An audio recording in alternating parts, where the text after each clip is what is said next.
Hello YouTube, Captain Mac here, and welcome to the full flight tutorial for the TFDi 717. A tutorial that is long overdue, just like many of my tutorials and videos. It seems like everything's overdue at some point in time, right? I just can't seem to keep up. But that being said, we had an amazing flight the other day, just 2 days ago. I decided to live stream my training flight, which was the time that I take to familiarize myself with the aircraft, go through the systems, go through the procedures, and to the best of my ability make sure that I would know where everything is, so that when I do this video here, I'm not completely lost. Now, of course, I'm still mostly lost, but not completely lost. But I decided to live stream it, which was the first time that I ever did that, and tons of you jumped on there, and you were witness to some mildly embarrassing and completely hilarious antics, including overrunning the end of a runway in a failed rejected takeoff of an absolutely atrocious, I wouldn't even call it a landing, I'd call it more like a crash. The whole thing was a great time. I had tons of fun with it, and I know that a lot of you guys did too, and so it really helped me become familiar with the aircraft, but also got me to really excited about doing this tutorial. And even more so, I didn't realize that you could opt into the public beta for free. I didn't know. So we flew in FSX, but now here we are in P3D version 4, and that's thanks to you guys. You guys pointed me in the right direction and got me squared away on that, and I'm super excited about it and really looking forward to this. So not only are we in P3D version 4 instead of FSX, but when I did that update, it automatically put True Glass in there and True Light in there, and man, I just tell you what, this whole thing is really cool. The only thing I didn't do was download some paint schemes from anywhere to update the paint scheme on this. I decided it's a full flight tutorial, so I stick with them. That's my new thing, or one of my new things, or I don't even know if it's a new thing. Anyway, I don't want to babble on about it. The point is I'm doing a full flight tutorial on the aircraft, so I've decided that it's probably more appropriate to use the default paint scheme, and so that's what we're going to do. So today we're going to be flying from Atlanta, as you can see, down to Miami. Now, I contemplated making it sort of a tradition to do all full flight tutorials from Phoenix to somewhere, because Phoenix is our training hub, but I don't know, right now I'm not feeling that, so maybe you guys want to weigh in on it. If you think that Phoenix being our training hub, we should originate all full flight tutorials, or training flights for that matter, from Phoenix, throw it down in the comments. Let me know what your thoughts are on that, and maybe we'll transition to that as our approach in the future. But in the meantime, we're going to be departing from Atlanta and headed down to Miami. It's not a very long flight today, but it should be a lot of fun, and it should be a great learning experience for us. Now, the last thing I want to say before we hop into this aircraft here, please remember that this is a full flight tutorial. It does not encompass every aspect of this aircraft. It is strictly, basically, I think the best way to describe it, that I don't know why I didn't think of this in the past, it's your normal procedures. What do we hop into the aircraft, it's cold and dark, we get everything fired up, we get the aircraft in the air, we get it back on the ground, we get everything shut back down. That's the purpose of a full flight tutorial. It's not about exploring the depth of this aircraft. And along with that final thought, I would like to also add that we did fly this 2 days ago. It was a lot of fun, and I learned a lot, but I guarantee I forgot a lot since then as well, because the following day we did the 757 from Captain Sim, and so just as usual, there's a lot going on, and I probably forgot some things. So bear with me as we go through this, please. Keep in mind that I am no master of this or any other aircraft. I am simply trying to provide as much information as I can for you guys, so that you don't have to read manuals and bore yourselves to death. Without further ado then, shall we hop on the flight deck? Alrighty folks, here we are on the flight deck. We're about ready to start bringing power on the aircraft, but the first thing I want to do is I want to talk real quick about the add-on manager. This guy right here. So, notice that it's called an add-on manager and not a load manager. It's not really about the load of the aircraft. You can use it for the load of the aircraft, and you should use it to load the aircraft as far as your payload and your fuel is concerned. But there's a lot more going on with this thing. You can customize the way this looks and all that, and I'm not going through all this. I'm just showing it to you real quick. You guys can figure this one out on your own. Trust me, it's very easy. Click on this. It takes you straight to the folder with the documentation. Click here to get support, click here for credits on the aircraft. All we really concern ourselves with in here is the okay, give me just a second here, allow me to remind myself how to talk, and then we can carry on. Payload and fuel. See, I still can't talk. Payload and fuel. Payload and fuel. That's what we're concerned about here. So, whether you pull it from a flight plan or you want to load it in here, whatever you want to do, doesn't really matter to me. Make your choice and then come in here and set it up. Come in here and set it up. Don't set it up through the default fuel and payload. Set it up in here. So whatever you want your payload to be, whatever you want your fuel to be, set it up in here. Now if you're not sure about the fuel, put together a flight plan. If you don't trust it, something like that, come in here, put in the distance here, and then you can set it, just say use calculated fuel. I did that initially, and then I added some extra fuel for the extra time we're going to spend burning fuel with the APU. And we're good to go, right? Once you got all this set up, very simple. Send payload to sim, send fuel to sim, and I'm done. However, I recommend that you either write down this number and this number, or just leave this thing, oh, I got the hiccups and everything, or just leave this thing open on another screen for now so that it's not in your way and you can come back and grab those numbers whenever you want. This is where you go for aircraft sharing, not showing that right now. Installation, this is where you install and uninstall the aircraft. So you can see here's my P3D version 4, FSX, which I'll probably uninstall soon, and then Steam Edition, which is not installed right now anyway. Any questions, comments, concerns? Yeah, we're not even going to bother with that. There's nothing for us to do except move on, right? So off we go. Get that out of the way. And shrink it down, and let's get some power on the aircraft. It's a very simple process for initially powering up the aircraft. We want to use the GPU at first. Now we can use it the whole time. We're actually going to jump right to the APU pretty quick because it's a little bit awkward starting it up at first, and I just want to get it running and be ready to go. So, but first things first, we want to bring power on with the GPU. So hop up top on the overhead and flip the main battery on. It's this guy right here. You can't see that it says battery back there, but trust me, it says battery. See, told you it says battery. Then you hop down here to your tablet. When the tablet's black, click anywhere on it. Okay, if you don't have this screen, this home screen, if you have any other screen, click the X in the top right corner. Doesn't matter what screen you're on, click the X in the top right corner. It'll take you back to the home screen. Click on exterior, click on ground power unit. I'm going to click on the ground air unit for now as well. Cones, chocks, open doors, all that stuff can be done from here. And now we've got ground power, but we need to apply it. So come back up top. You can see now you've got this little available light. This is the ground power or external power switch. Click that on. Your thing's spinning up, coming on. And then click the galley power on as well. And now we've got power on the aircraft. It takes about 2 minutes for the displays to power up. So just because we have power on it doesn't mean we're going to see anything down here right away. All the noises and whirring and all that crazy stuff tells us that we have power on the aircraft. Now we're going to jump straight to using the APU on this one, which is something I don't normally do, but I think it's a little more beneficial to do that in this tutorial for a number of reasons, not the least of which is it's a little weird to start the APU. It's not your typical just turn it on and start it, right? So to start the APU, first thing we want to do is make sure our parking brake is set. That's right here on top of this guy. Down is off, up is on or set, however you want to say it. Battery's already on. Obviously start pump needs to go on. This is like the one thing that I get lost on almost every time, but it's actually right here in front of my face, right? So start pump goes to on, and then the APU master to start and then to on, and that one's right here. So part of the reason, did it just freeze? Run, start. So it goes, so when you hit start it clicks on and then back to the run position really quick. Part of the reason the APU is a little weird to me anyways, you've got the start pump is one step, the master switch is another step, and then the APU switch over here for the APU gen, right? So it's just like kind of weird to me. I don't know, maybe you guys are thinking there's nothing weird about that, but to me it's weird, so leave me alone and be nice to me. Let's move on, guys. Okay, let's see. Wait until the annunciator above APU gen illuminates to on, and then we'll set APU gen to on. So we're just waiting for this guy here to come on, and then once it does, we'll move on.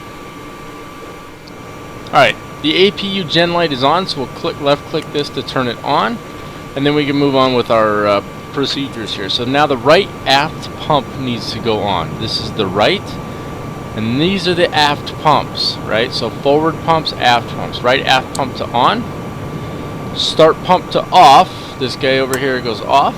APU air to on. Now it says to note APU air is available 2 minutes after start. So we can turn APU air on right now, but it doesn't mean we're going to get anything out of it, right? So here's your air panel right here, and then APU air is nowhere on this panel because I'm an idiot and get lost sometimes. APU air is actually up over here. Click this guy on, and now you've got APU air on. Don't mind me. I like to confuse you because it makes it more entertaining, right? No, I'm just kidding. And then set galley power to on, which we had already done, so we can leave that guy on.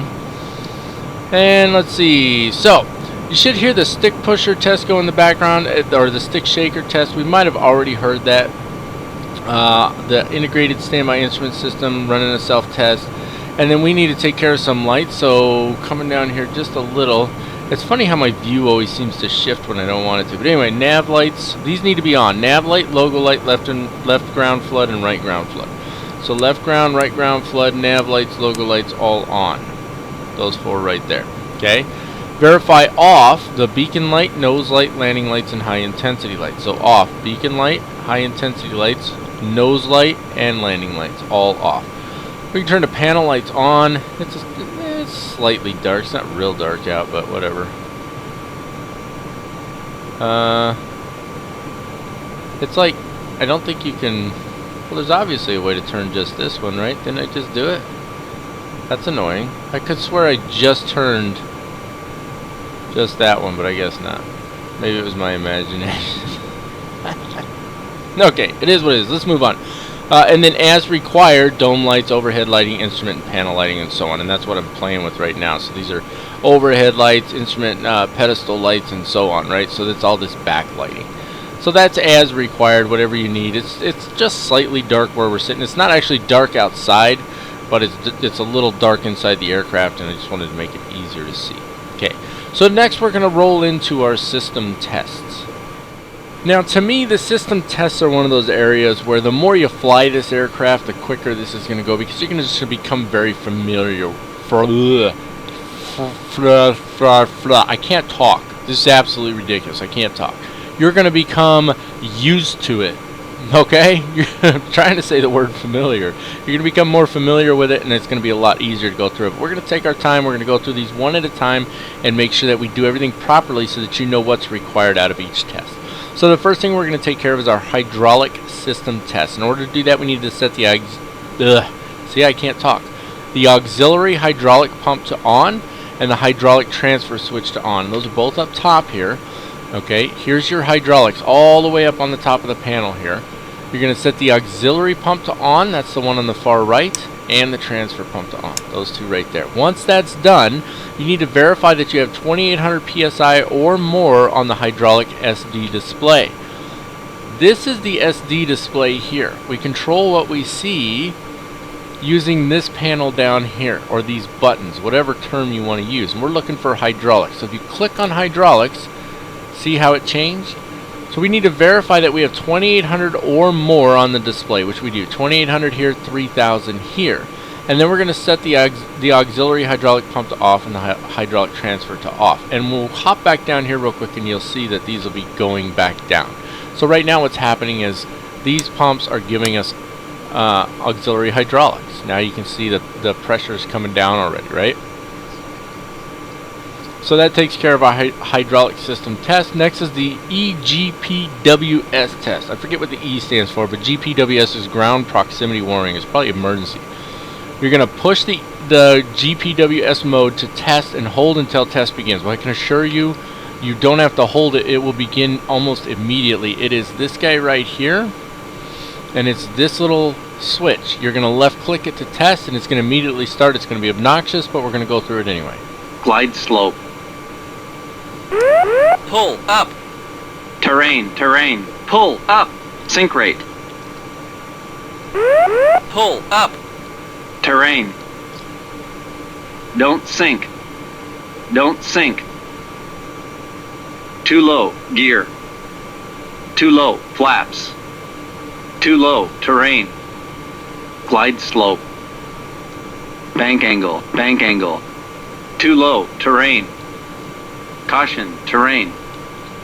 Terrain, terrain. Pull up. Alright, I think it's finally done. It took a little while, didn't it? Hold on a sec. Oh, goodness. Alright. So next we're going to take care of our emergency power test. Now, so this is our SD display, and this is our EAD. Okay, so anytime we talk about the EAD, we're talking about this one. And when we talk about the SD, we're talking about this one. Okay, so SD display is controlled by these buttons here. EAD is not controlled by any buttons. It does its own thing. And I forget what it stands for. There's a list in one of the manuals that tells you what all the acronyms and stuff are. I didn't bother to look because I'm Captain Mac, right? Come on, guys, that was a little bit funny. Anyway, let's move on here. So emergency power test. Verify the left and right engine fuel valves are set to off. Not the fuel pumps, the fuel valves. That's these two right here. These are the fuel valves. And down is off. And then set the emergency power to arm, which I think it already is, actually. It is not. Emergency power. Set this to arm. Come down here immediately and verify on the EAD that emergency power test fail is not indicated. Okay? Emergency power test was right there. We want to make sure it doesn't say emergency test or emergency power test fail. It does not. So we're good on that, and then leave it in the arm position, and that's it for the emergency power test. Very straightforward, right? Next is going to be our wing ice detection test. Okay, we're going to push the wing ice detection to test and then release and verify wing ice detection pass on EAD. So down here is where we want to see that the wing ice detection passes. So we need to go up to the overhead. This is where having chase plane or easy dock is fantastic because you can switch back and forth really quick. Okay, ice protection is here. Oh, I got the hiccups, guys. Goodness. Okay, we're going to push the wing ice detection to test and release. Wing ice detection test is down, right? So you're going to left click and then release. Hop down here. Wing ice detection pass right there. Pop that up for you. It says it right there on the bottom. That's what we want it to say.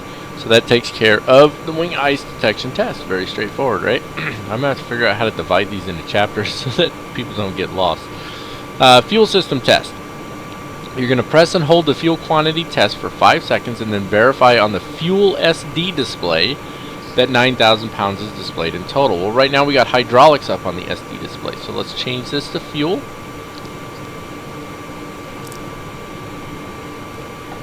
Simple enough.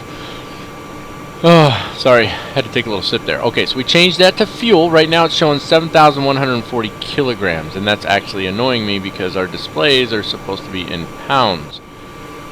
Alright guys, so two things of note here. Number one, why it was on kilograms I don't know, but to switch it to pounds I had to shut down the sim and restart it. The good news is the TFDi 717 has something called a persistence mode, and I'm going to show you that real quick, and that's here in your add-on manager. Again, I didn't really go through this thing in depth. It's pretty simple to figure out, but under customize your 717 and default state, you have this unique for all liveries, share between all liveries, or none.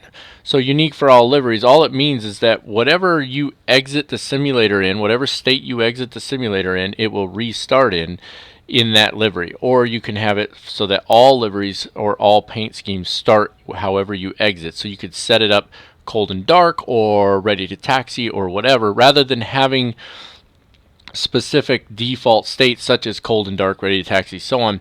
You could get it to the point you want it at, and you could have that shared between all liveries or just unique for whatever aircraft you're in, or not at all, and just have it always start up however it starts up. But anyway, so because I have it set unique for all liveries, I only have one livery in here, which is this one. When I restart the sim and reload the aircraft, we're right where we left off. So everything is as it was when we left the aircraft, except because I restarted the sim, now you can see our fuel is in pounds rather than kilograms. Parking brake is still on over here as it's supposed to be. Well, no, it's not. Now it's on. I must have clicked it off or something. But anyway, the point is it puts it back in the state you were in. So we've got the APU running. Hop over here. I didn't even look, but let's see. Did we have ground power is still connected, air unit is still connected out there, and so on, and we should be good to go. So let's get back to our fuel system test here, and again, let's hope it works this time. So you're going to press and hold this button for 5 seconds. And there we go, 9,000 pounds. So I don't know what was going on before, but either way, it doesn't really matter. The fact is it's working now, and that takes care of the fuel system test. So just left click it to turn it off, and then you're good to go.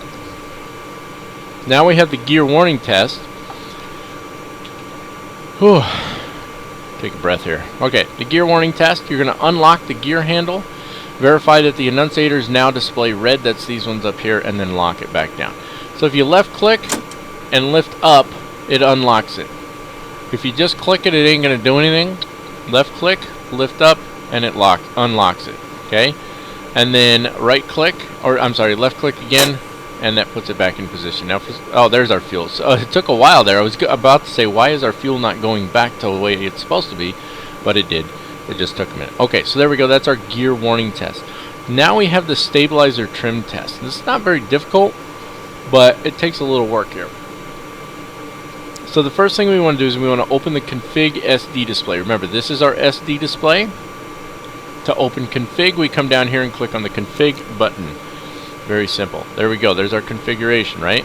Now, we're going to verify the yoke trim moves the stabilizer trim. I could pop up a yoke and use the button on there, but I've got a button on my yoke that is mapped to it. So I just hold that button down and you can see stabilizer trim is moving up. And now it's moving down. Okay. Then what we're going to do is we're going to enable the stabilizer trim inhibit. And to find that is right here. Now it says stabilizer trim, it doesn't say inhibit, but this is it. So left click to open the cover, left click to enable it. So you see it says it's off now. We'll close the cover. And now we're going to use the yoke again to try and move the trim. So right now I'm pushing the button and it's not moving the trim, or it's not moving the stabilizer trim anymore, right? But what we want to make sure is that even with the inhibit switch on, the stabilizer trim moves using, and I'm going to back up a little here. Actually, I don't even, let's grab this guy right here. Using this guy right here. So if I left click, it moves the trim down, right click, it moves the trim up. So if I want to see how it's working, I can left click and hold, and you can see the stabilizer trim moving, right? Okay, let go, right click and hold, and it should be moving in the opposite direction. And just like any other click and hold function, I'm not holding my mouse button down right now. I click and hold and move it away from the button, and I can release, and it's going to hold that position. That's why the trim's still going up. So I just left click it once, and there we go. We're done. Once we've done all that, we want to disable the stabilizer trim inhibit. So left click that, close it back down, and then just verify one more time. Yep, the button on my yoke is working, and we're good with our stabilizer trim test. Now we need to do the transponder TCAS test. Now I disagree with this 100%. Why it is at this point, I have no idea, because until we align the IRS, the TCAS doesn't work. I don't know what it has to do with the IRS, but it doesn't work. So you can see on here it says TCAS fail. Okay. If I come down here, what I'm looking for, let me zip over here so you can see a little bit better. TCAS test, we're going to left click. You can just sort of make out, there you go, there's a little triangle there. We're going to left click it over to test, and what we're waiting for, we're going to verify on the primary flight display all the TCAS elements showing up, and then we're waiting for it to say TCAS test OK or TCAS test pass, but it's not going to. It's just going to stay as TCAS fail, and I'll show you. So left click it once, that's it, nothing going on. The reason nothing's going on is because we haven't aligned the IRS yet, I promise you. So we're going to have to come back and do this test again later. Now, the next thing we got to jump into is the observer oxygen mask, but it's kind of weird because we do that mask and then we'll go into our pre-flight overview, and then it's going to have us do all the masks again. So I'm going to skip it at this point, and I'm going to jump right into our pre-flight overview. So the first part of our pre-flight overview is both the interior and exterior inspection. So this is where you would do the walk around of the aircraft, set the emergency lights to on, and verify that they illuminate the cockpit, and then arm them. Those are basically the three things we're doing. We're not going to be doing a walk around of the aircraft because it's sort of pointless. So we're going to come up here and we're going to find the emergency lights. Okay, they're in the off position. We're supposed to set them to on, which is left click twice, and they should illuminate the cockpit, but they're not. I don't know why. I don't know if there's a particular reason for that, but I don't see any illumination. Somebody said you can look somewhere and see a light or something. I don't know, maybe it's that one there, possibly. I don't know. Let's go back to the arm position real quick and see So just right click them once to put them in the arm position. Yep, there you go. So that light is off there. So that's what we're looking to verify, that it illuminates the cockpit. Our walk around inspection we would consider done at this point, and then we're testing oxygen masks. There's 3 of them, one by the captain, one by the first officer, and one behind the first officer. Testing these is a simple process, but it takes just a second here. Boy, that zips around quick, huh? So the first thing we want to do is we want to left click on this side. We'll see a little yellow cross here and a little burst of air. That's it, right? And then left click the knob so it turns to the right a little there, and then when we click it now, it'll give a continuous flow of air.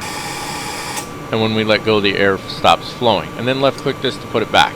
Simple as that. Now we need to test the other 2. So we'll zip over here through the magic of flight simulation. We'll do the same exact thing to this one on the first officer, or behind the first officer's seat. So left click, burst of air. Left click this to turn it over here. Flow of air, release, left click, put that back. And then there's one over here by the first officer's seat as well. Same process. Very simple, and that takes care of our oxygen mask test. The cockpit voice recorder is next. It's at the top center section of the overhead panel.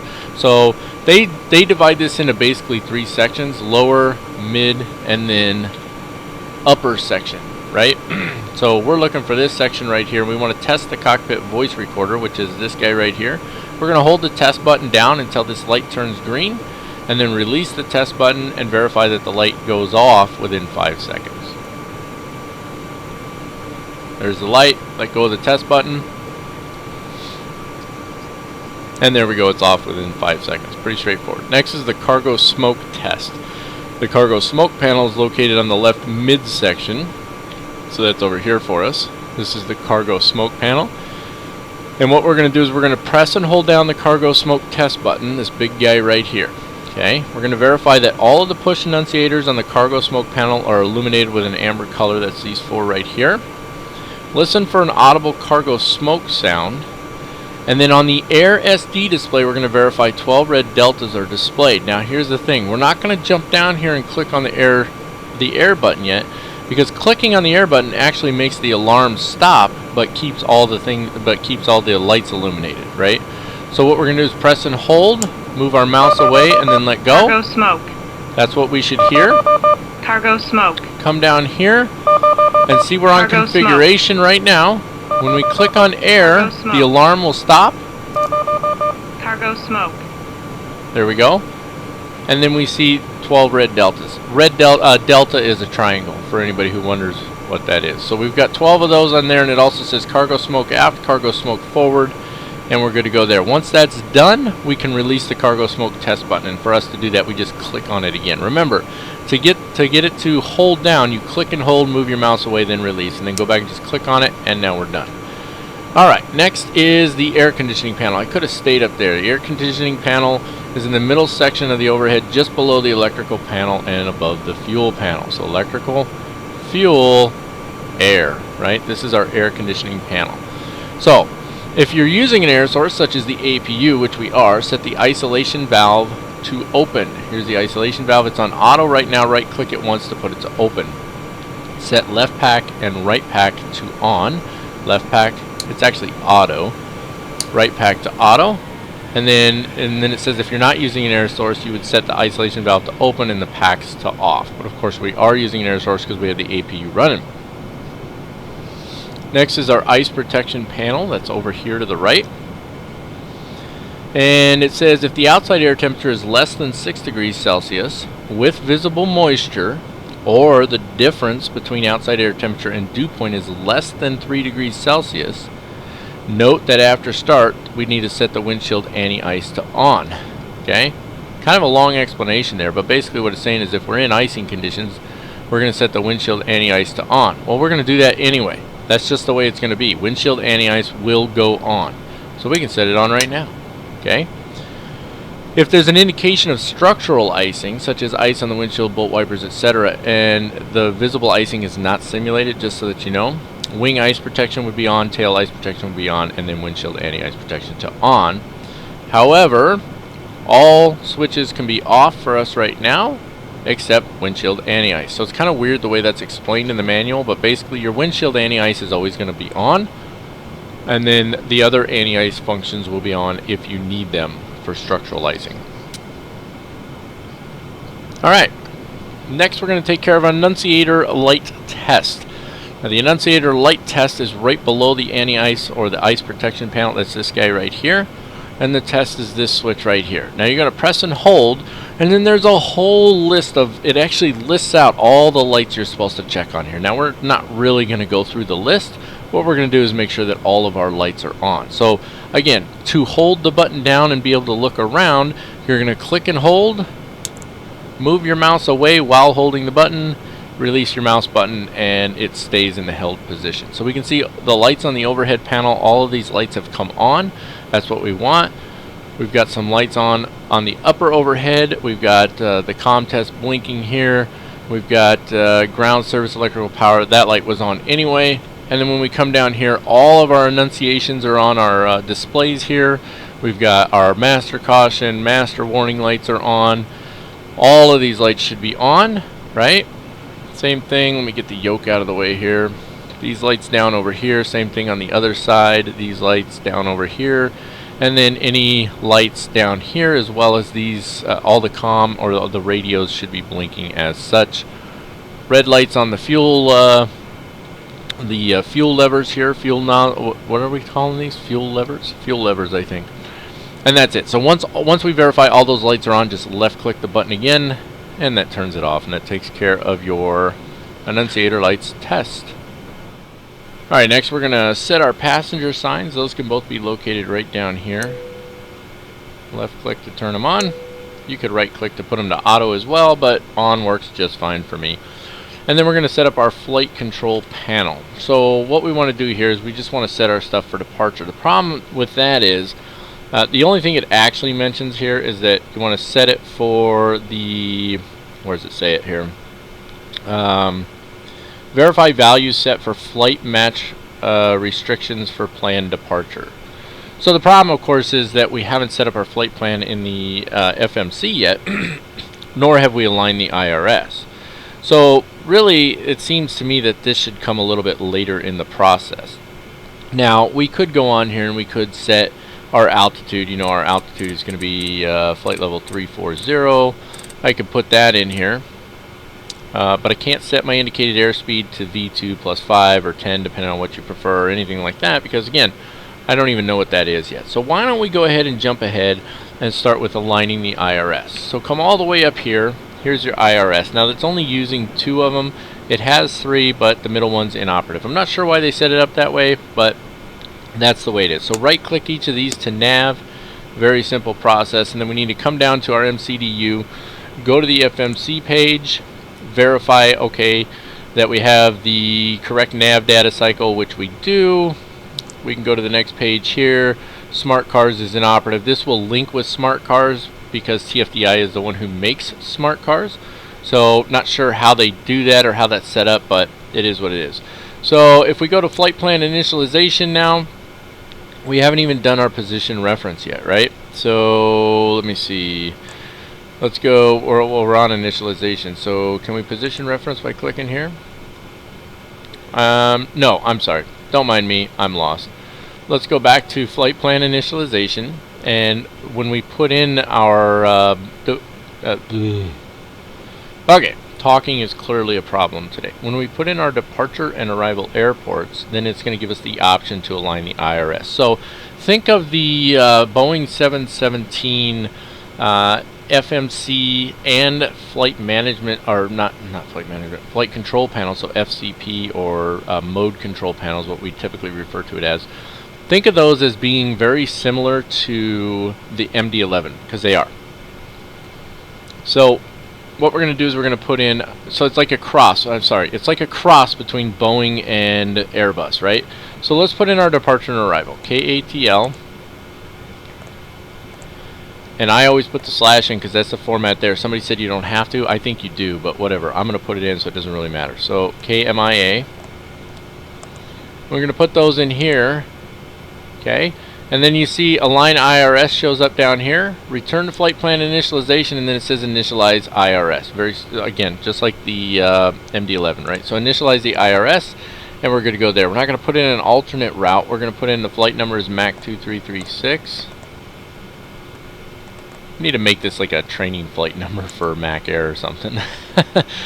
Cruise levels 340, and then let's go ahead and add 360 as a step climb just in case. We'll throw those in there. Format error doesn't like that apparently. Okay, let's just go with 340 then. Maybe you can't do that on this one. That's interesting. And then the cost index for us will be 85. There we go. And it's going to take, I've got it set up to take about 3 minutes to align the IRS. Okay. Again, no alternate flight plan. If you go to the next page, here's our weight and balance information. So our I don't remember what UFOB stands for, but anyway, block fuel 15.7. That is correct. So we can just put that in, or we can click right there and grab it. Takeoff gross weight. Takeoff gross weight out of range. Doesn't let us grab it right there. Now I remember we were doing something, we were able to find this. So like literally the second I hopped off, I was like, oh yeah, now I remember how to do it. You got to go over to your iPad over here, right? Click on this guy and then go to status. And here you go. Here's your center of gravity, 17.9%. Here's your gross weight, 107.7. And then your zero fuel weight is 92.1. So we need 17.9. Hop back down here. So under, wait, which one was that? I'm getting lost already. Center of gravity, just 17.9. That's all it tells us. So that's probably going to be our takeoff center of gravity because we've got fuel on the aircraft already. So let's put it at 17.9. There we go. And then we don't need the zero fuel weight center of gravity as far as I remember. I could be wrong about that, but I don't know where to get that from because it's not on this guy. You don't have zero fuel weight center of gravity on here. So I think that's something maybe we need, maybe there's a chart for it somewhere, or we just need it to be able to populate. I don't know, but you can't put, if I click on it, it doesn't do anything. So I don't know what my zero fuel weight center of gravity is, and that's not on here, right? Get back up here. So we've got zero fuel weight, but not the zero fuel weight center of gravity. So not really sure about that. Maybe one of you guys knows, you can square me away on that, but in the meantime, we're going to go with our takeoff center of gravity is my primary concern anyway. Go to the next page. It's just a fuel page. We're not doing anything with this. We're not putting ballast fuel in there or anything like that, right? So we're ready for our flight plan now. And if we click on flight plan down here, you can see you got KATL and KMIA. Click on KATL. Click on SID. And then we're going to be taking the Bang 2 departure. And then this is probably the point where I should check my weather, since I never do that in advance, right? I haven't even loaded the flight plan over here in my weather yet. Oops. Flight plan loading in. Grab my conditions for Atlanta, and we're looking at wind is 320 at 6. 320/6. And the altimeter is 3047. And the temperature is -3 degrees Celsius. That's crazy right there, right? Okay, so that gives us our weather, and then of course we need to take a quick look at our charts, which I'm not going to pull up for you right now because you'll get your briefing in a little while, as you always do. We need to decide what runway are we going to depart on. Now, on my active sky, it says that they're using runways 27 and 26, both left and right. So for us, probably the best runway would be 26 left. So we've got the Bang 2 on there.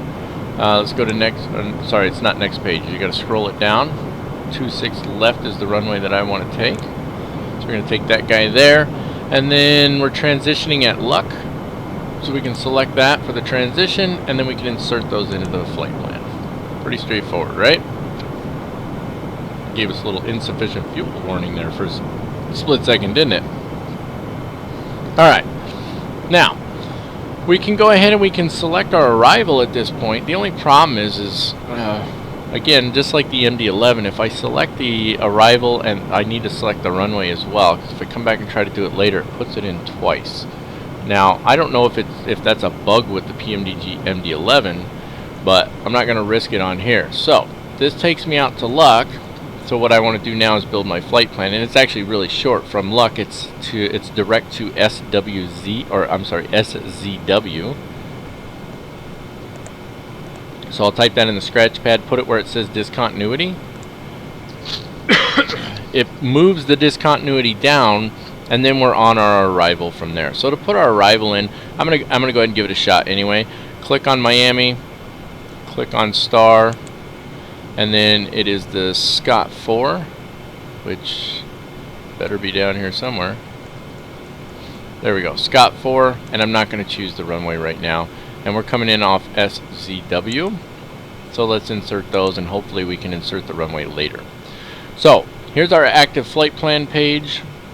Let's see, let's just click on flight plan to go back to the start. Runway 26 left, intercept, bank 2, on we go. Down to Luck, and then SZW, and then there's our arrival from there. So I think we're good to go on all of that. Nope, see, it looks like it put it in twice, didn't it? Hold on. There's SZW. There's Heaven, Legit Player, Seat, I guess.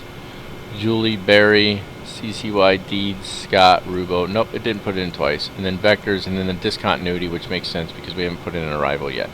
So that's it for the flight plan. Now we can go to our performance page. Let's see.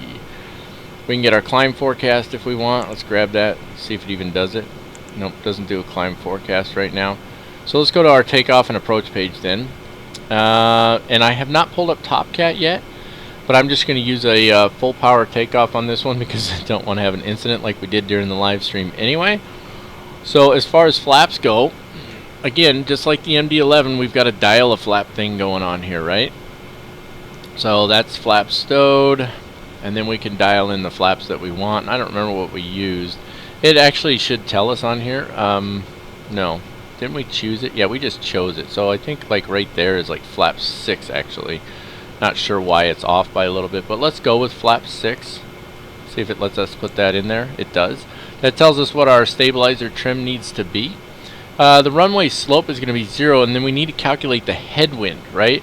So our wind is 320 at 6, so it's definitely more of a crosswind. It's probably going to be maybe a 4-knot headwind. So slope will be 0 because it's P3D and there's no slope on the runways. And then we put a slash, and then we want to put what the headwind is going to be. Now there's a way to calculate it, and if you want to calculate it, go ahead. But I'm just going to take it as a 4-knot headwind, and I'm going to put that in there. Okay. And then we need our outside air temperature, which if I drop down here just a little bit, outside air temperature is -1 degree Celsius. But there's no visible moisture, in case anybody's wondering why I don't have anti-ice on. So I'm going to put -1 and then the C, and that should be correct there. There we go, -1 Celsius, and then check and confirm V speeds again, just like you get with the MD-11. So we're going to go V1 is 147, rotate at 154, and V2 at 162, and we're going to have plenty of runway to work with. We could have done a flex temp, but I'm not doing it. So just so that you guys are aware, a flex temp is just like it is in the Airbus. You put in an outside air temperature that is greater than the current air temperature, and then it's going to automatically derate the engines. Make sense to everybody? I think it probably does, and that pretty much takes care of our FMC flight planning. Now 162 is our V2, so I want to put this at 167.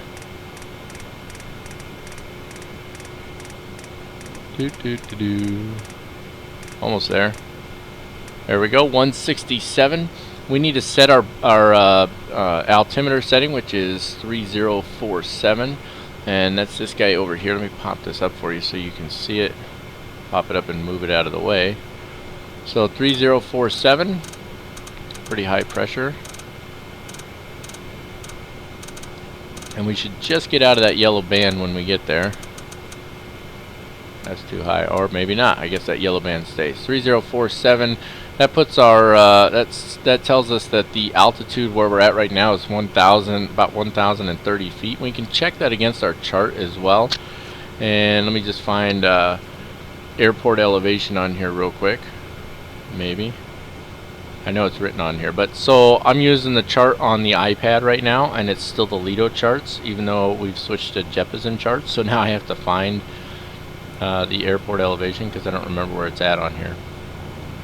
Well, I'm not finding it right away, so I'm not going to make a huge deal out of it. Man, I know, there it is, 1,026, so 1,030 basically, which is what we're seeing on here. So that's just a way we can check and verify that our altimeter setting is correct, right? Okay, and then it does cross feed over to here. 3048 is on there as well, which is good because I don't like to have to put it in on both sides. Okay, so the IRS is aligned now, so that takes care of that. The MCDU is taken care of, and that's going to take us to our fire warning, or our fire warning test actually. So the fire warning extinguisher panel can be found below the FCP. That's this guy here, the flight control panel, and this is what we're looking for right here. Okay, so we're going to hold down the fire test and verify a few things. We're going to verify that the fire right engine and fire left engine audible warnings are audible, that we can hear them, and then that we hear APU fire and that both of these handles illuminate. So left click it. Fire right engine. Fire left engine. APU fire. Fire right engine. And then it'll just keep going through it unless you click off the button there again. So once verified, you release it, and then that's it. Okay. A tritone aural alert may be heard as well under certain circumstances. I guess that was the beep beep beep. I don't know. But anyway, verify that the parking brake is engaged, which we've already done. The takeoff warning is next. Takeoff warning can be heard when advancing the throttles while not in proper takeoff configuration. So we're going to advance the throttles forward. You have to do both of them. If you do just one, it doesn't work right. You should hear 2 beeps followed by the following warnings: stabilizer, slats, flaps, and brakes. Once that's verified, return throttles to idle position. So we're just going to move the throttles forward and listen for those warnings. Slats. Flaps.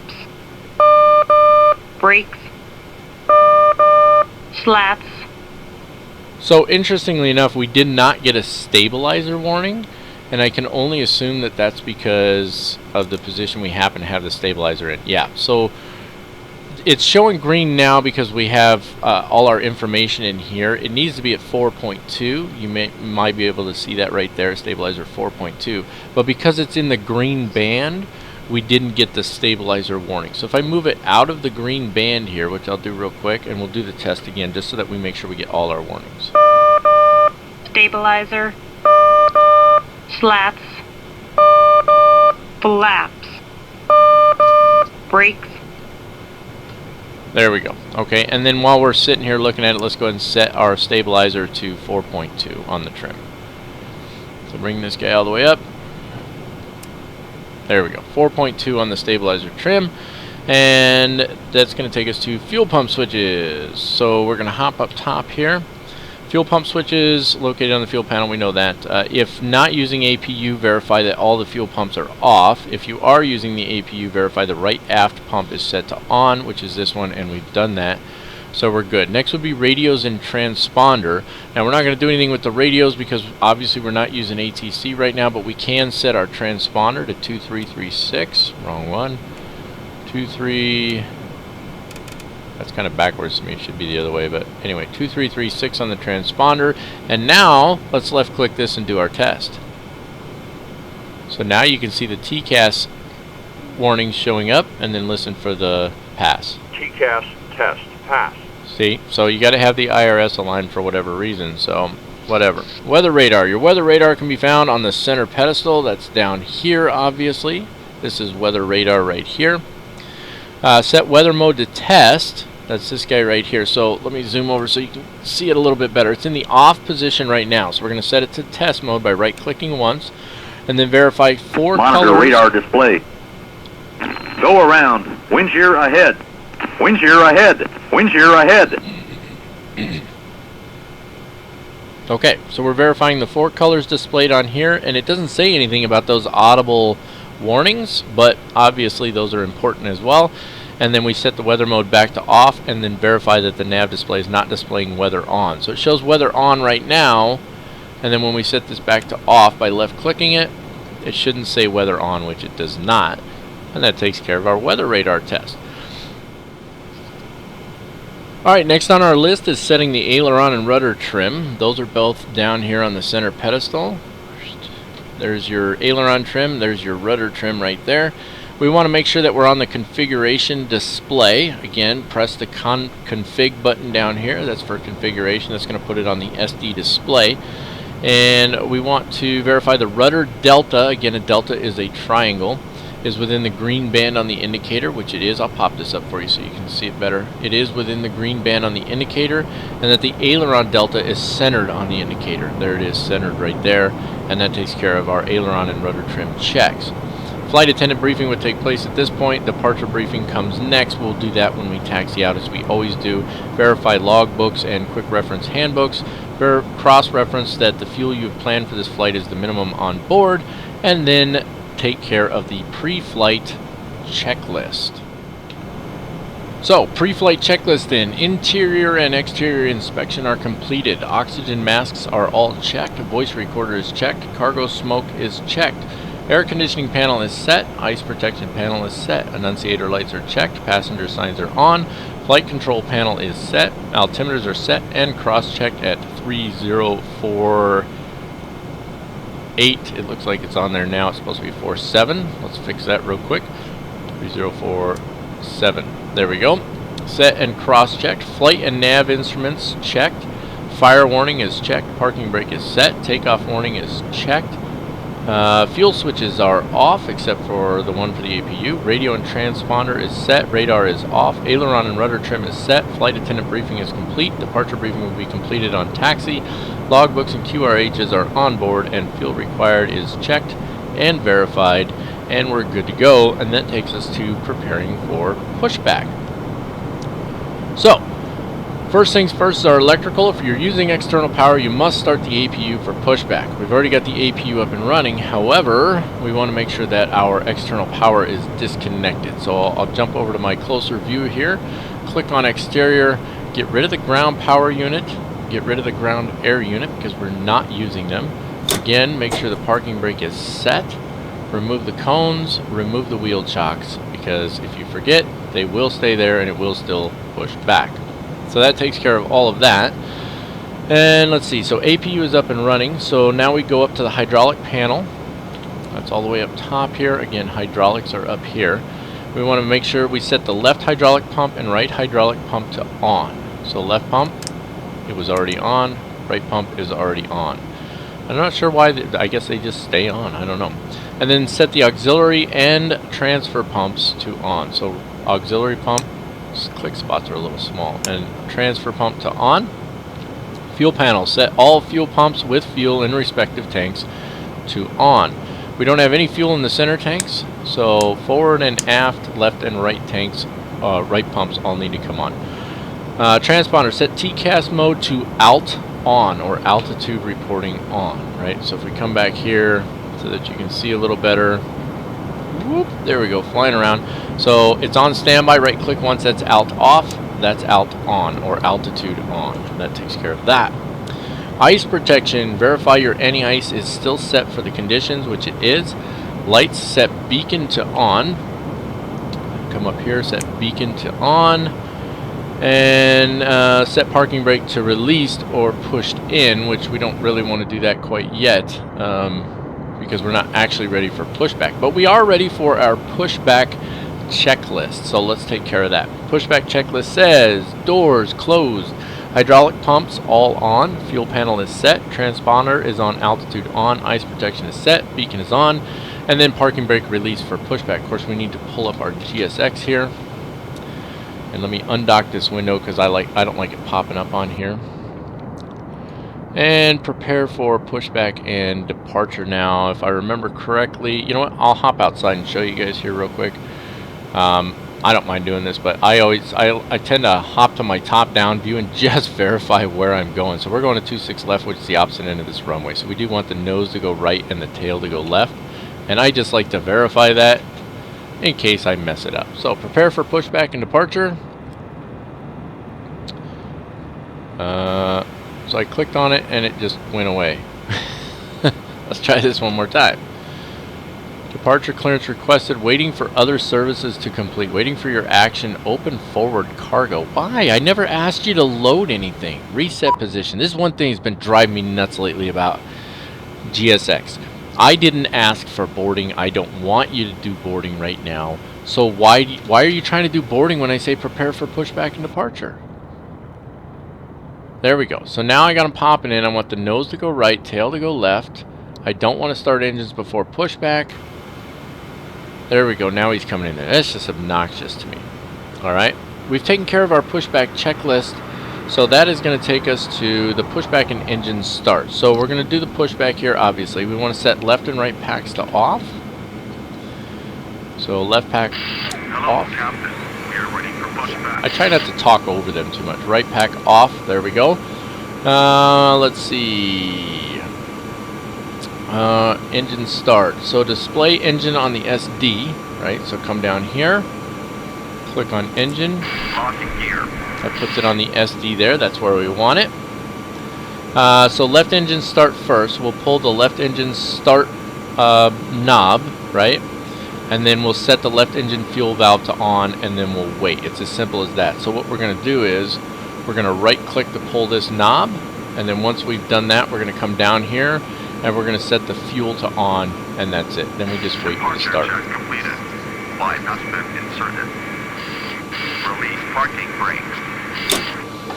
Commencing push. All engines clear. Start that wheel. Alright, so we got the clear to start now. So again, right click the left engine, it lights up. As soon as you do that, left click on the fuel lever, and now we wait for the engine to start. Pretty straightforward, very, very simple. You can see the N2 coming up.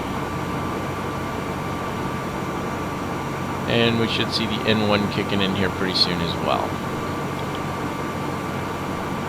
Any day now. it's almost scary. You're like, did I mess something up? I'm almost starting to think I did. Oh, there we go. There's the TGT coming up. Still waiting on the N1.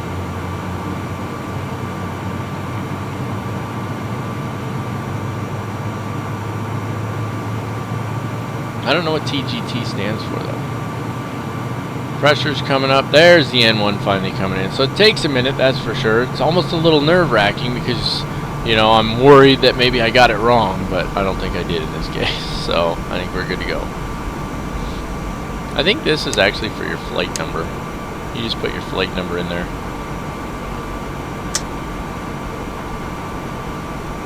Let's see.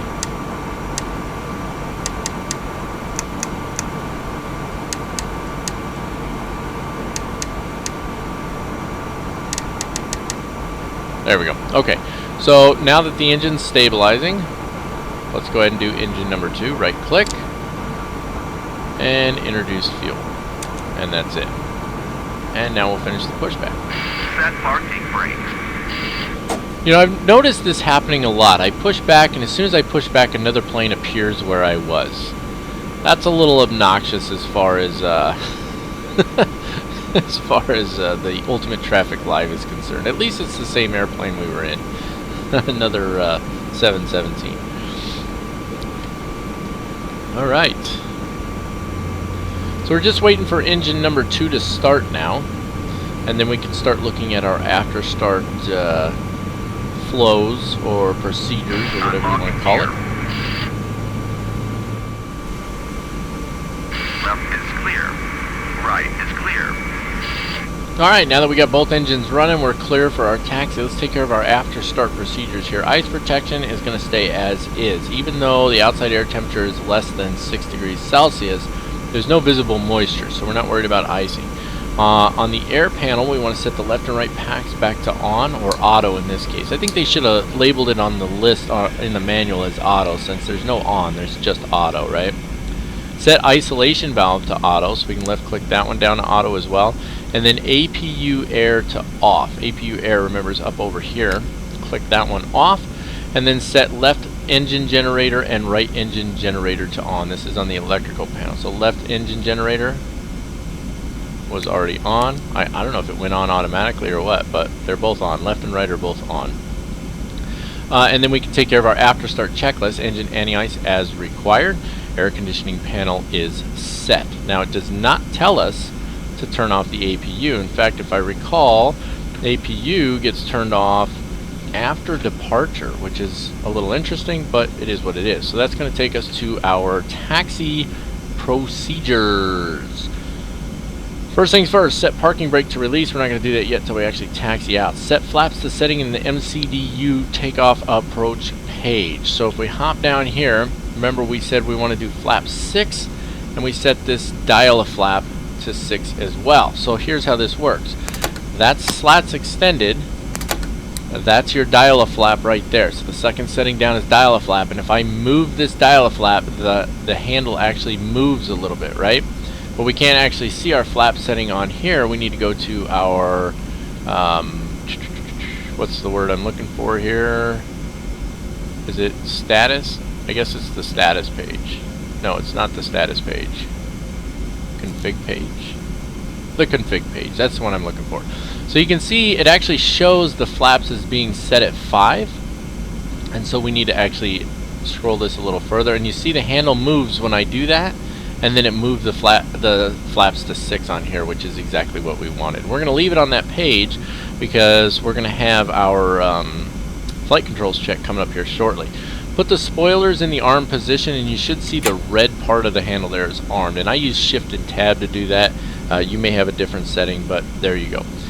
Verify and set stabilizer trim to setting displayed on the takeoff approach page. So it's 4.2, which we've already got on there. We did that earlier. And then move that over there, and that actually takes us to our before takeoff, which is interesting because oh yeah, flight controls check is on the before takeoff procedure. So let's take care of our taxi checklist then. Flaps are set, spoilers are armed, takeoff speeds are verified, and if we're not sure about those, we can pop them up here. Again, V1 is 147, rotate at 154, and V2 is 162. And stabilizer trim is set at 4.2 units. So we're ready to taxi out here. Of course, I have to put my track IR on real quick, so I'm going to do that. Then we're going to come back, we're going to taxi, take care of our taxi and departure briefings, and away we go. Alright folks, we got everything ready to go here, except that for some reason the checklist doesn't have lights, right? So the taxi light needs to come on. So let's hop up here real quick. All of our lights are good up here, except high intensity lights shouldn't be on. Nose light goes to taxi, and then we're good to go on that. So what we're going to do now, track IR is coming on, a little jump here, there we go, and we're going to go ahead and we're going to start taxiing out, and we're going to take care of the taxi and departure briefings. Alrighty folks, taking a look at the ground chart here real quick. ATIS is on 125.55, clearance on 118.1. Ground for us, what are we taking? 26 left, so it's going to be 121.9er. Tower on 125.32, and so on and so forth. We are right over here on Concourse A. We have pushed back. We're ready to rock and roll. We're literally going to just scoot on over here to the Echo taxiway, and we're going to zip on down to the Echo hold point here, which is just past Echo 13, and hold short of runway 26 left. Let's take a look at the departure briefing. It's going to be the Bang 2 RNAV departure, and we're going to be on this runway over here. So it's out to Snuffy at 288 degrees. And then from there, bang a left 245 degrees out to Slaw. You get it? Bang a left, bang. Yeah, okay. I'm kind of funny, guys. Anyway, to Slaw, then to Riggs, out to Rivet, out to Bang, and then out to Luck. And on course from there, airport elevation at 1,026 feet.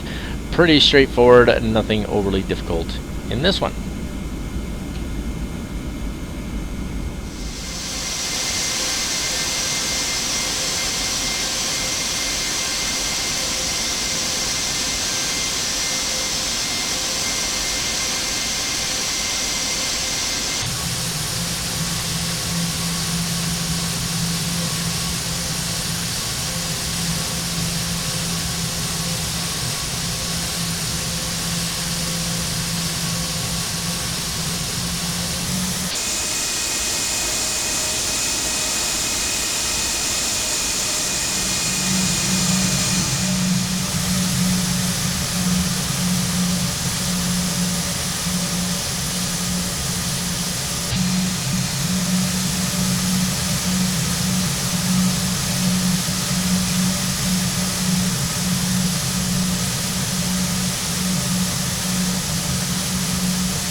Alrighty folks, we got our holding short of the runway here. Let's take care of our before takeoff procedures. Departure runway is, let's see, it says verify the runway you're preparing to take off from is the runway assigned you by ATC. Yeah, we're good on that.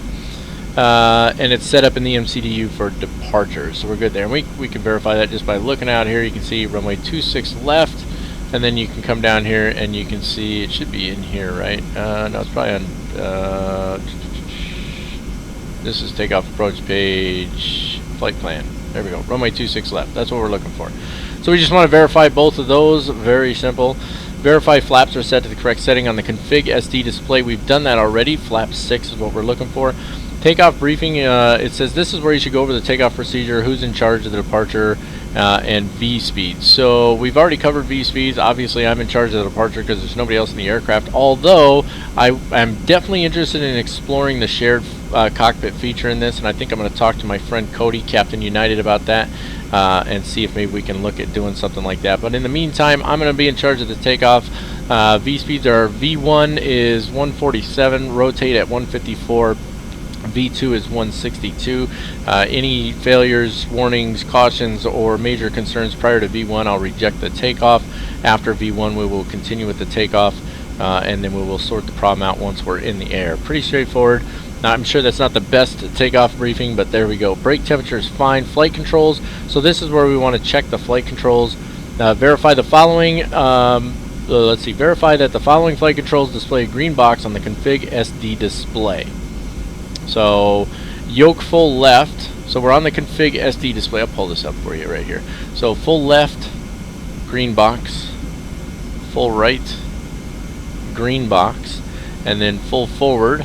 Hold on, I gotta move I have my iPad with my charts on it. There we go. Full forward, green box, and then those green boxes are gonna stay for the moment.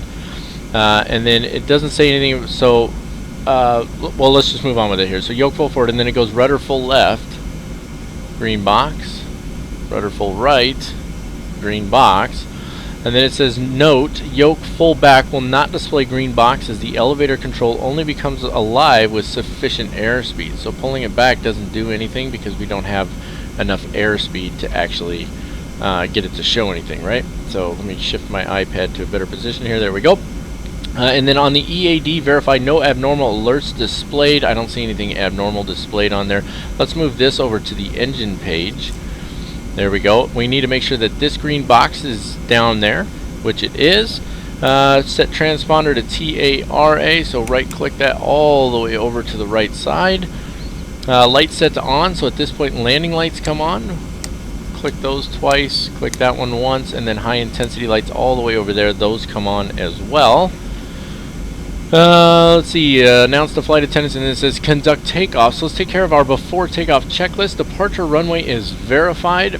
Both of us would verify that. Flaps are set. We'd both verify that. So both meaning the pilot and co-pilot. Takeoff briefing is completed. Brake temperature is checked. Flight controls are free and correct. EAD is checked. Transponder is set to TARA. Landing lights are on and flight attendants are notified. Track eye are coming on. Little jump here. There we go. And while we're up here, it looks like we've got somebody on approach there, but I don't think he's on approach for our runway. It looks like he's coming into 26 right, so I think we're good to line up here. Brake is off. Let's go ahead and get some thrust coming in. Put that over there. And as we start to turn onto the runway here, it says use takeoff EPR. This is the takeoff procedure. Use takeoff EPR. Verify takeoff config warning is not heard. Once positive rate is established, gear set to up. Double check to make sure. I'm pretty sure he's not on. Oh, he's on approach here. Well, he's gonna have to go around then. I thought for sure he was on coming into 26 right rather than 26 left, but clearly I was wrong about that. Oh yeah, he's gonna be pissed. No, he's 26 right. Yeah, he's 26 right. Okay, I had it correct. I had it right for 26 right. Sorry, my head's moving around a lot there. My ear itched. I had an itch on my ear. I had to scratch it.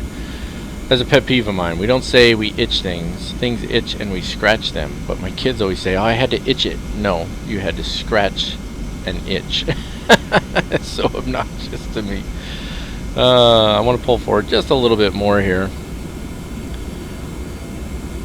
We're not quite centered up. I like to try and get centered up as much as I can.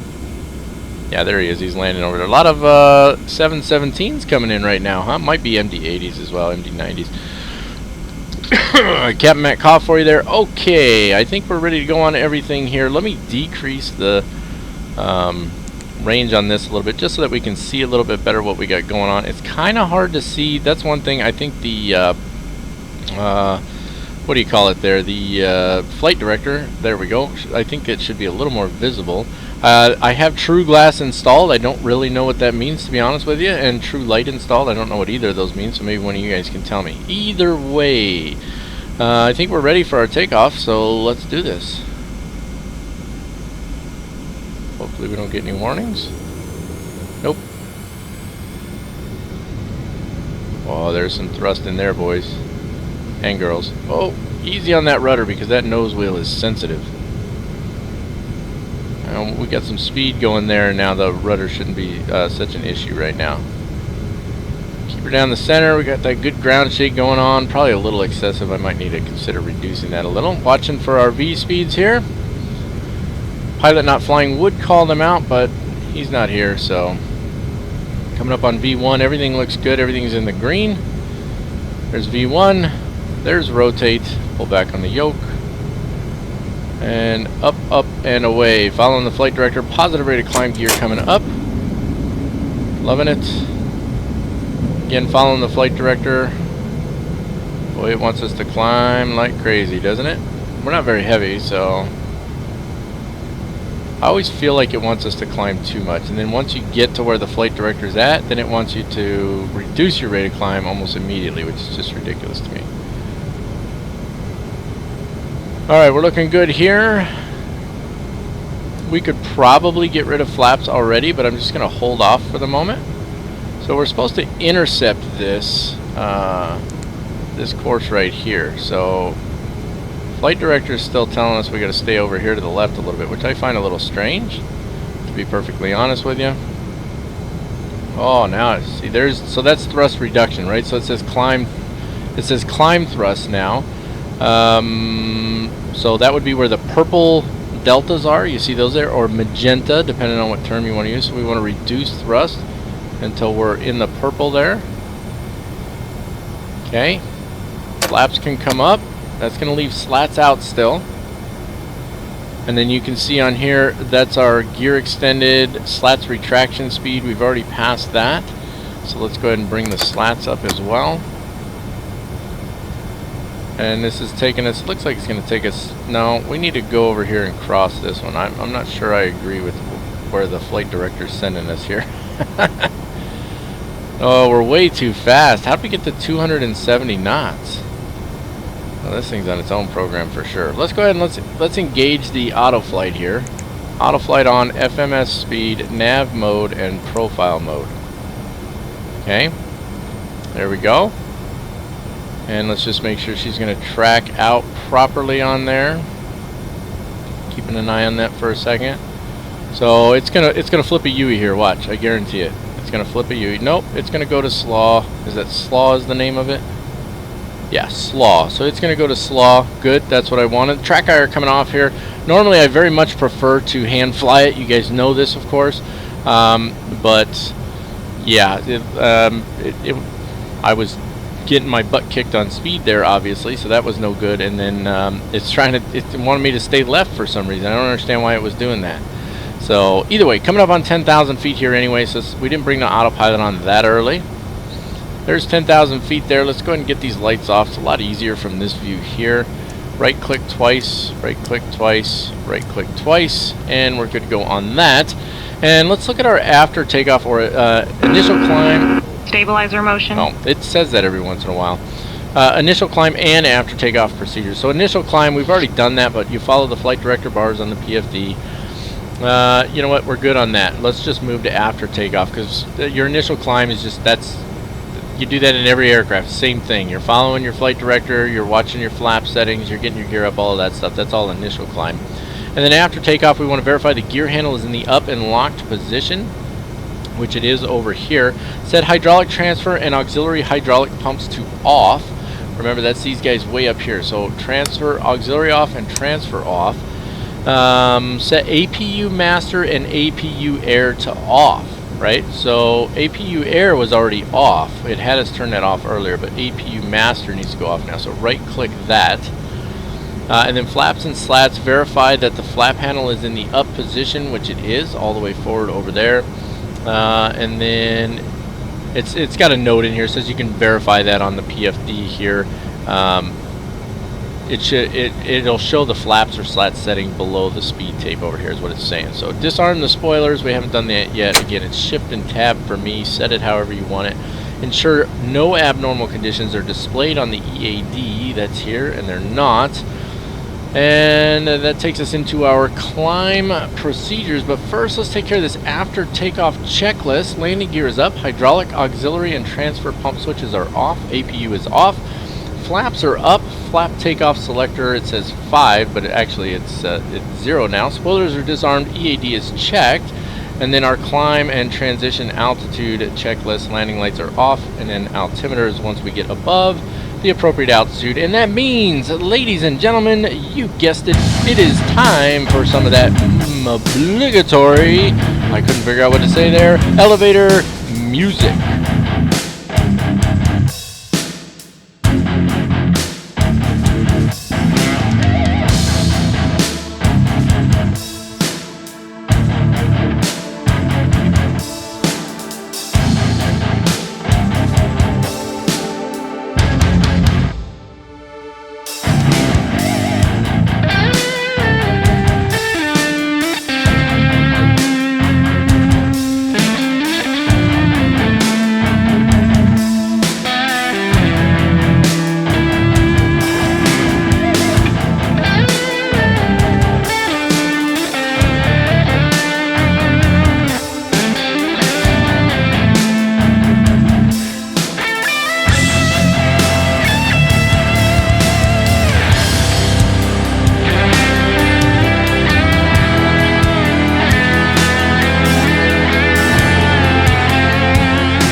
Alright, it's going to be the Scott 4 arrival for us today, coming in out here at SZW, or Seminole VOR. From there to Heaven, Legit or Leggett, whatever it's supposed to be, Player Seat, I guess that is, and then to Julie, and then Barry, CYY or Cypress VOR, down to Deeds, then to Scott, then Rubo, Wallop, Lesset. And then our approach is going to actually allow us to use this entire arrival, which is something we haven't done very often, is it?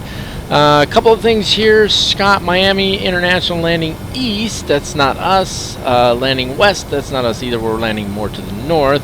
None of these are us either. 27, I don't see anything for our runway on here, so really nothing that we need to worry about. Miami ATIS is on 119.15. It says C elevation, or for airport elevation C graphic. That's this guy down here. That's 9 feet, and I think we're pretty much good to go. No major altitude restrictions in here that we need to worry about. Just our minimum safe altitudes on transition and all that, and I think we're good.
Alright folks, we're going to be coming up on the top of the descent here pretty quick. We want to start taking care of our descent procedures. Altimeters first things first. Those are going to be set once we get below transition altitude. Not really worried about those at the moment. Set minimums by setting or twisting the minimums knob. Now we haven't done the approach briefing yet.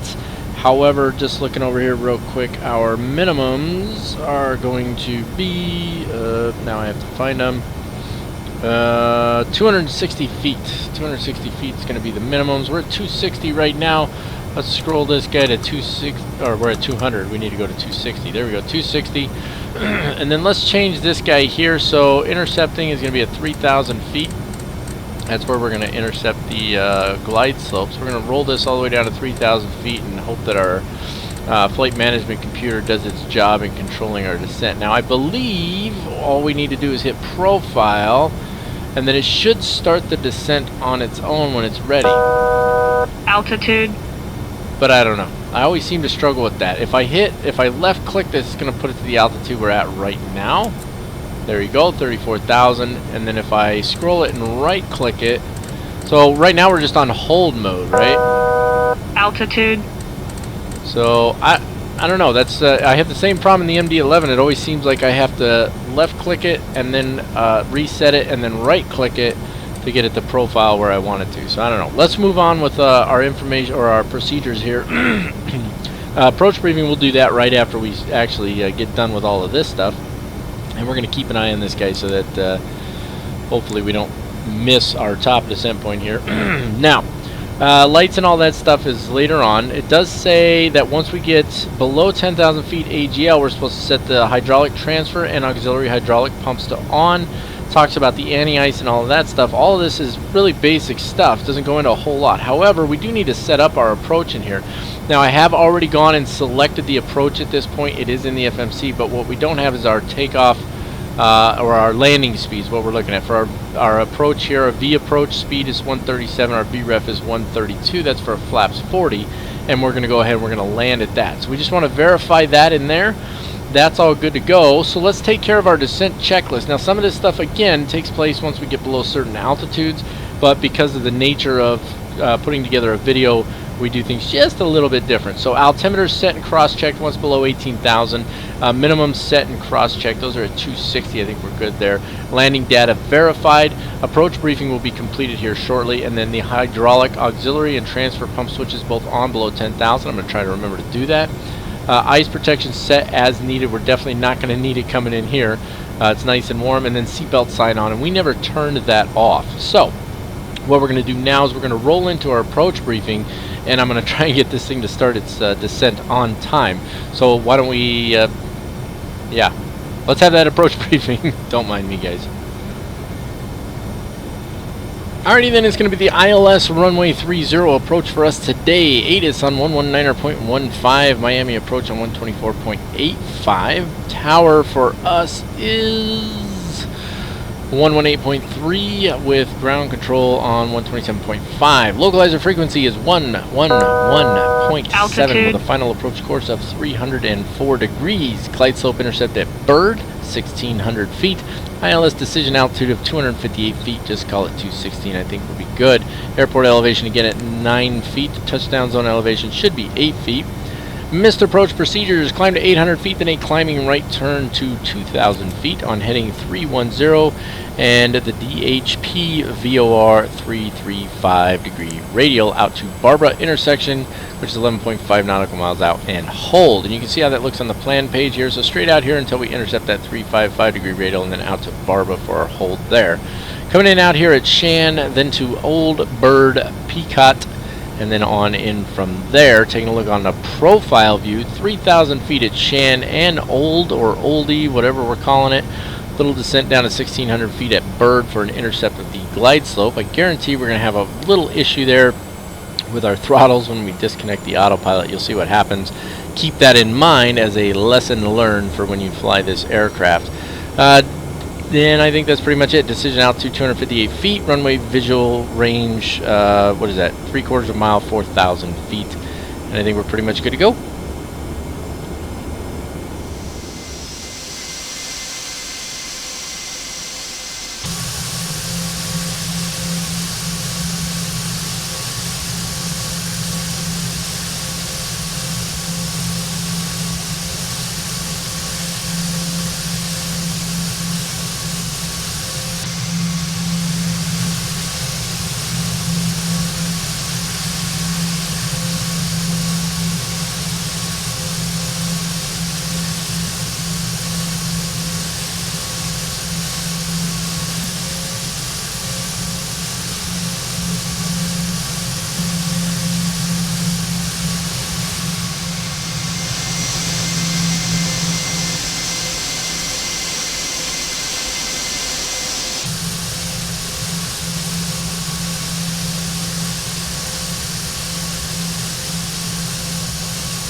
Alright folks, you can see we're going to have a really tight turn coming up here at, what is that, Shan, something like that. Anyway, really tight turn coming up here, and our speed, in my opinion, is way too high for that. But I just still wanted to hop on here and show you guys something real quick.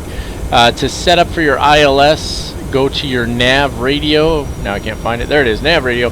And put in your frequency / your approach course in here, and that'll arm the ILS for you. Go back to our takeoff approach page. And I'm going to try and take control of the speed myself here by right-clicking the knob and then scrolling it down. That puts it in white, and I don't know if it makes any difference or not. I guess we're about to find out. Looks like maybe it does, because I want to make that turn at like 180. Because otherwise, that's going to be a really tough turn. It's telling me to add drag. I see that blinking down there. But I don't know that we're going to need to add drag. We can bring in the next flap setting probably. Speed brake. Speed brake. Oh, I guess the speed brake was still deployed there apparently. We're below 10,000. I did forget to turn the hydraulic transfer and auxiliary pumps on, so let's turn those on. We actually had a notification on our EAD there, was telling us about that. So we've gotten that taken care of. Our flaps are currently set to, looks like 18 maybe. I'll scroll over here and take a look real quick. Nope, we can go to 18 though, so let's go to flaps. That's 13 I think. Should tell us on here. Yeah, there we go. Flaps 13. And it's going to start this turn here, and it's a really tight turn, and that was my concern about it. So I definitely wanted to get the speed down. Now we'll go to flaps 18 there. And I think that'll be alright for our maneuvering speed here. You see, like, it's like struggling trying to decide where am I going to go, right? Yeah, you see that? That's the airplane trying to figure out what it's going to do, but I can't figure out how to put in a custom waypoint over here so that the aircraft doesn't have this issue. Yeah, see, it's not even going to take, it won't even make the turn. So, where are you going there? Oh, now it's trying to go the other way. Nope. There we go. So we're going to have to do it manually here. That's alright though. So let's get her turning around here. That's going to give us a little more room to work with anyway. So maybe, I don't know, is it going to turn? There we go. So you have to left click it to, I don't know, it's weird. You left click it so you push it sort of to take control to set it where it's at, and then spin it to where you want it, and then right click Stabilizer it. motion. It's kind of weird the way that's set up, but it is what it is.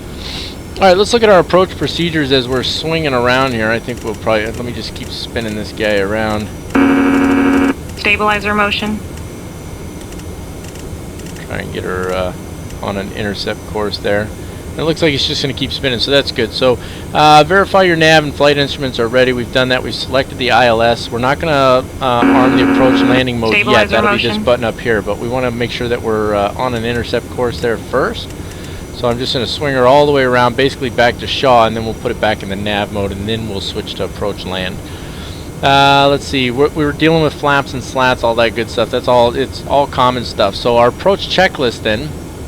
Flight and navigation instruments verified. Stabilizer motion. It's a little obnoxious that it keeps giving that notification, isn't it? We get it. The stabilizer is in motion.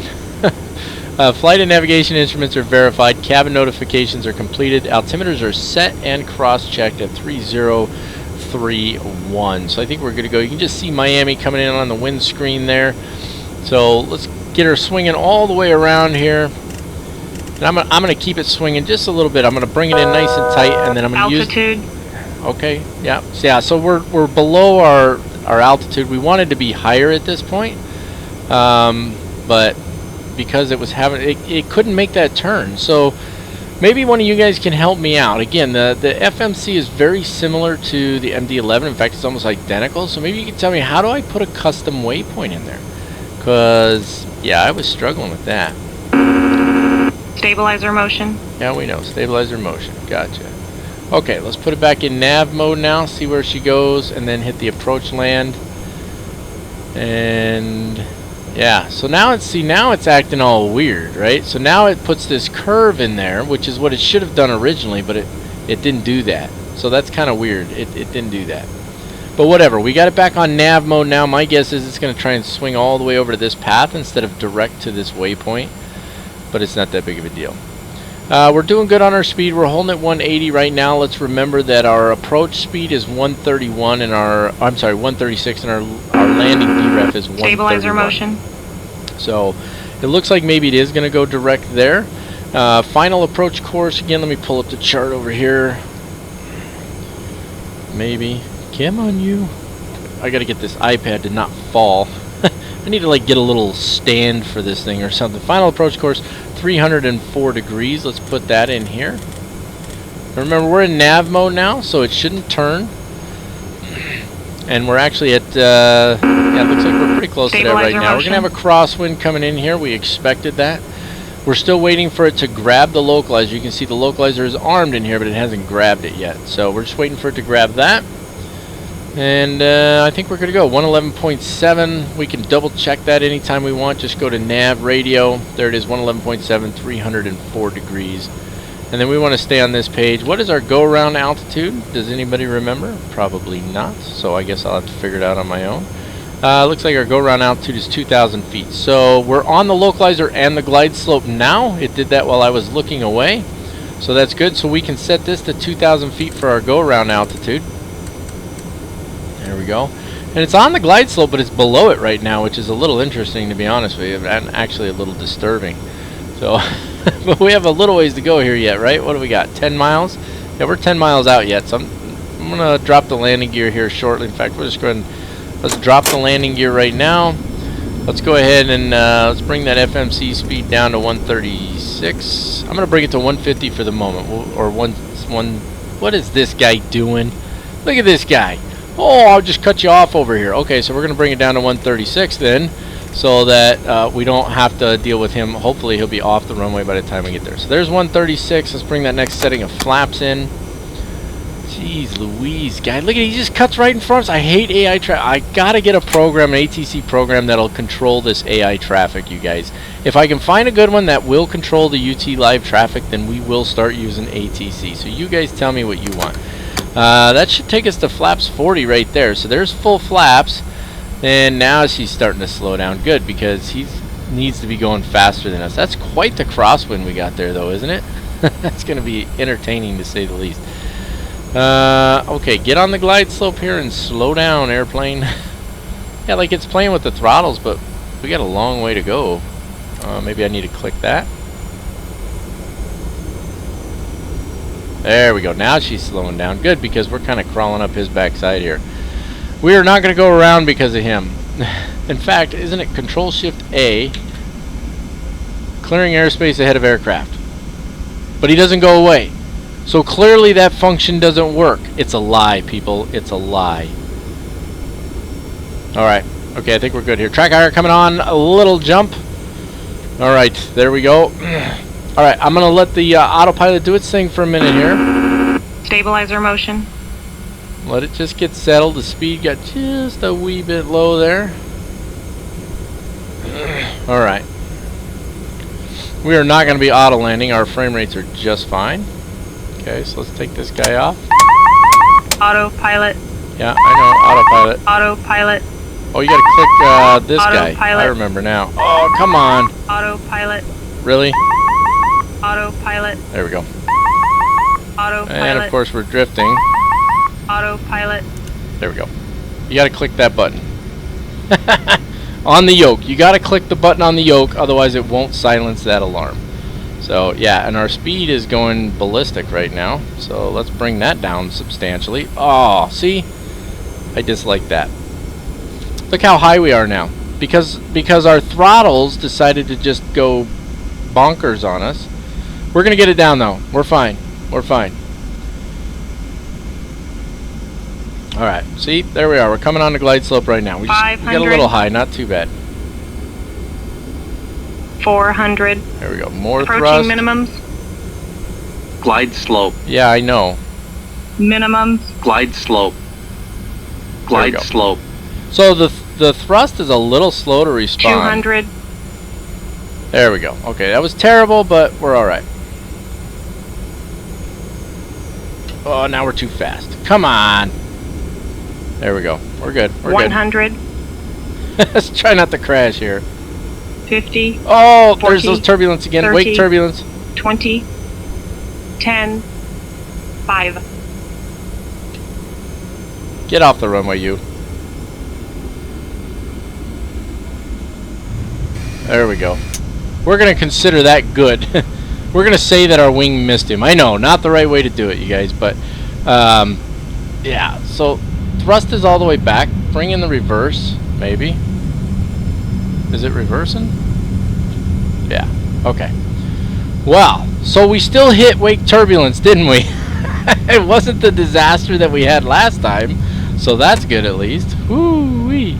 Boy, he took his time getting out of the way. So, little frustration there. Something to note, guys. When you take off that autopilot, it takes off that auto throttle as well. So make sure that your throttles are where you want them to be, right? So that was obnoxious to say the least. Let me get off the runway here, and then we'll start taking a look at our after landing stuff. Alright, swinging around. Excuse me. Yeah, that was a little nuts there, using that, hitting those wake turbulence, wasn't it? It's a little crazy, the end of the runways down here. Let's get up over here a little bit. And as we're coming up over here, we can turn these guys off. There we go. Fantastic. And I'm just getting, I don't know, trying to get somewhere here. Alright, let's see where we're at here. Let's go and bring the throttle to 0. Like I said, that nose wheel steering is quite sensitive. I dislike that you have to click the button on the yoke to get the autopilot audible warning to go away. But anyway, here we come. Bringing her a nice easy stop here. Track hour coming off real quick. And let's see here. We didn't do the landing checklist. Well, I guarantee I put it up there when I did the editing. Man, that gets frustrating when things don't go the way you need them to go, right? So everything was fine, but then, you know, we had the autopilot disconnect warning wouldn't go away, and then the throttles were too high, and so I completely forgot the landing checklist. Everything was good for the landing checklist, and I think spoilers are still deployed out there. You can see that right now. Flaps are where they're supposed to be. Obviously, landing gear was down and all that, but that's shameful. I apologize for that, guys. But okay, so I put the checklist up there, but I didn't actually verbally go over it. It is what it is.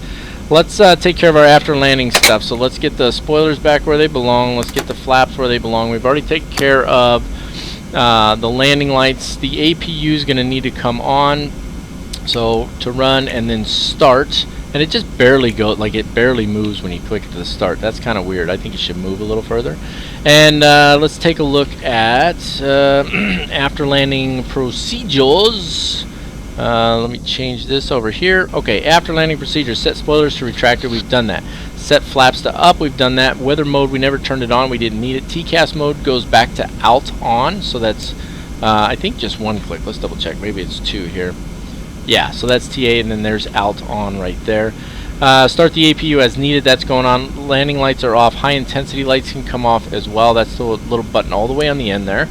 And then nose lights are set to taxi, right? Or do we got to bring them up one? Let's see if we got to move them one. Yeah, so I think they're on landing, so move them one to taxi.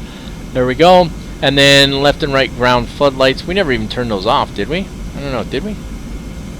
No, we left them on. I think we were supposed to turn them off. My bad. Okay, I can't get everything perfect. So let's take a look at our after landing checklist then. Spoilers are retracted, flaps are up, radar is off, transponder is set, APU is on or as required, and landing lights are off. And that'll leave us with our shutdown checklist. Track hour coming back on here, little jump, and I am going to, it's not even in the right position. Get back over here. There we go. I'm going to start taxiing in, and once I find us a parking space, we'll come back on here and we'll take care of shutting things down.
Alrighty, folks, we got us a parking space. Other than a little bit of issue coming in on the landing, I think we've done pretty good here. Let's go ahead and roll into our shutdown procedures. The parking brake needs to be set. We've already done that. Connect the GPU or turn on the APU. We've got the APU on. Let's turn the APU air on. And let's make sure the APU, it is. The APU gen is on as well. Set left and right engine fuel valves to off. That's these two down here, obviously, left and right. That turns off the engines. And then we need a few lights to come off. I didn't turn off my nose lights when I pulled in again. We also need beacon light, left and right ground floodlights go off. Beacon light goes off. High intensity lights are already off. We'll leave the logo lights on for the moment. Seatbelt signs can go off as well. Right click those. There we go. Set I always, for whatever reason, I just can't say that word. Auxiliary hydraulic pump and transfer pump both go off. Excuse me. Set left bleed and right bleed to off. Left and right. There we go. Fuel panel, if the APU is on, keep the right aft pump to on and then all others to off. This is the right aft pump here. The rest of them, left click them to turn them off. Ice protection panel all to off. That includes the windshield ice protection at this point. And that leads us into our shutdown checklist. So parking brake is set. Seatbelt sign is off. Hydraulic, auxiliary, and transfer pump switches are off. Air conditioning panel is set. Fuel panel is set. Ice protection panel is off. Beacon switch is off. Fuel switches are off, except for, of course, the right aft for the APU. And then that takes us into our securing the aircraft procedures. Set IRS 1 and 2 off. Remember, those are all the way up top here. Left click those. 1 and 2 both off. Galley power goes off at this point. I could have stayed on the overhead. Galley power off. Left and right packs both off. Left and right packs both off. Emergency lights to off. Drawing a blank. Where's emergency lights? Here we go. Right click those up to get them in the off position. And then disconnect power. So shut down the APU. APU gen to off first. Right here. There we go. APU gen to off. APU air to off. And then APU master switch to off. There we go. Disconnect the GPU if it's connected. Emergency power to off. There we go. Emergency power to off. And then battery to off. And that's going to wrap it up for this one, ladies and gentlemen. Not too bad as far as a full flight tutorial goes. A little bit embarrassed that I missed the landing checklist. Stuff like that will happen on occasion. I didn't actually do the secure checklist either. We did the procedures, of course, but I didn't do the checklist. I hate when it just gives us a view of a building. The secure checklist was IRS mode selectors off, galley power off, pack switches off, emergency lights off, APU external power as required, emergency power off, and battery switch off. Everything that we did, which means checklist complete, flight complete, full flight tutorial complete. This one was fantastic. I'm actually really liking this airplane. I haven't even touched it until we did our live stream a couple of days ago, and I'll tell you what, I've been missing out. This is a great airplane, and I'm really glad that somebody requested me doing the full flight tutorial on this because it was a lot of fun. I hope that you guys enjoyed it. Look down below in the video description section for brain doesn't want to work for chapters so that you can jump to wherever you want to jump to. Don't forget, folks, if you haven't already done so, smash the subscribe button. 5,600 and change, moving on up the ladder, and I appreciate every single one of you. Thank you very much for your support and everything. It's fantastic. Give the video a thumbs up down below. If you want to give it a thumbs down, go ahead, but please put something constructive in the comments instead of just saying you suck, because that's a waste of my time and yours, and why would you want to waste your time? Like us on Facebook. I've been putting some posts up there. I put a live stream announcement up there for a scheduled live stream and so on, so like us on Facebook. Follow us on Twitter. If we start getting enough folks following over there, then I'll post over there as well. And you can still follow us on Twitch at CaptainMac3588. That's going to wrap it up for this one, folks. That's it. That's all. No more. So, as always, keep the blue side up, unless otherwise instructed by ATC. God bless you all, and have a fantastic day.